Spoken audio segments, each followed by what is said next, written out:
je vais revenir au jugement de la CREI. Bon, après sa condamnation et son emprisonnement, il a été gracié il y a quelques années.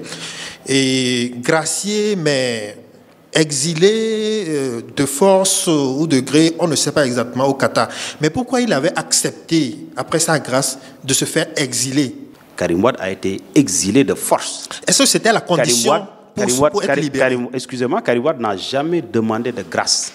Aucun membre de sa famille n'a demandé une grâce présidentielle. Mais on la lui a accordée avec condition. Mais il n'y a pas de condition, mon cher ami. Ah, mais s'il n'y a pas de condition, pourquoi il part? A été forcé en exil.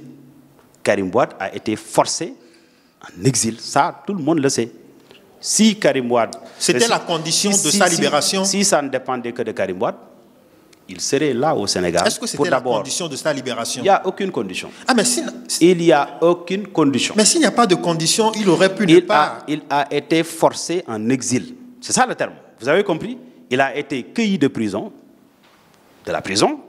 C'est là où on lui a fait, en tout cas, son titre de transport. Donc c'est aussi une grâce forcée. C'est dans la prison qu'on a amené des fonctionnaires de l'État pour lui faire, en tout cas, son passeport, et il a été forcé à l'exil. Donc c'est aussi une grâce forcée, vous voulez dire? Mais on peut le dire ainsi. Une grâce forcée, un exil forcé. On peut le dire ainsi, exil forcé. Ça a été un exil forcé. Vous comprenez? Donc s'il n'avait pas accepté la grâce... Enfin, si ce n'était pas une grâce forcée, il serait encore au Sénégal, en ce moment, et en prison. Karim Wade l'a dit, dès sa sortie de prison, il a fait une correspondance, une note adressée à tous les Sénégalais, d'ici et d'ailleurs, pour leur dire que les conditions de sa libération ne lui ont pas permis de faire ce qu'il a souhaité de plus cher. C'est-à-dire, dans un premier temps, rendre grâce à Dieu avec ses militants, les remercier, mais surtout rendre hommage à son wassila qui était Serigne Sidi Mokhtar Mbacké. Vous savez, ce qui lui fait mal le plus, c'est de ne pas avoir vu le khalife général, le défunt khalife général des Mourides, qui était son père, son tuteur, qui était quelqu'un qui lui vouait beaucoup d'estime.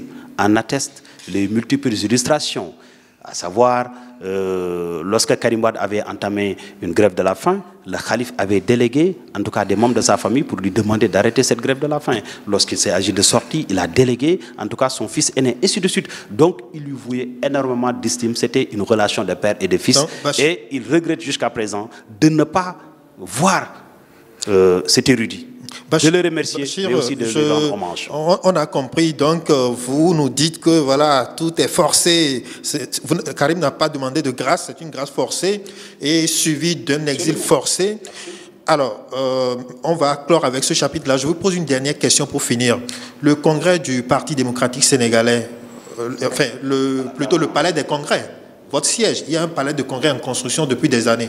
Pourquoi il est toujours en chantier? Enfin, pourquoi les chantiers n'ont pas... Là, je pense que c'est une question qui est extra-politique. C'est une question qui relève du patrimoine individuel de M. Abdoulaye Wade. Et par conséquent, il va falloir s'en référer à son gestionnaire. Vous ne cotisez pas, vous, membre du PDS? Il va falloir s'en référer à son gestionnaire. Je pense que c'est la décision la plus sage. Mais ce que nous savons aujourd'hui, c'est que nous avons un siège fonctionnel avec des salles, avec tout le cadre logistique qu'il faut et nous déroulons nos réunions de manière assez Bien sûr, correcte. parce que voilà, ce chantier, on nous avait dit par exemple que voilà, une partie va être vendue. C'était de la spéculation. Oui. Jamais le gestionnaire d'Abdoulaye Wade ou bien Abdoulaye Wade lui-même n'a parlé de cela. Moi, je ne peux pas, donc je prends ces informations-là avec beaucoup de pincettes. Bachir Diawara, CNews vous remercie. Je rappelle que vous êtes membre du comité directeur du Parti démocratique sénégalais et ancien chef de cabinet de l'ancien ministre d'État Karim Wade.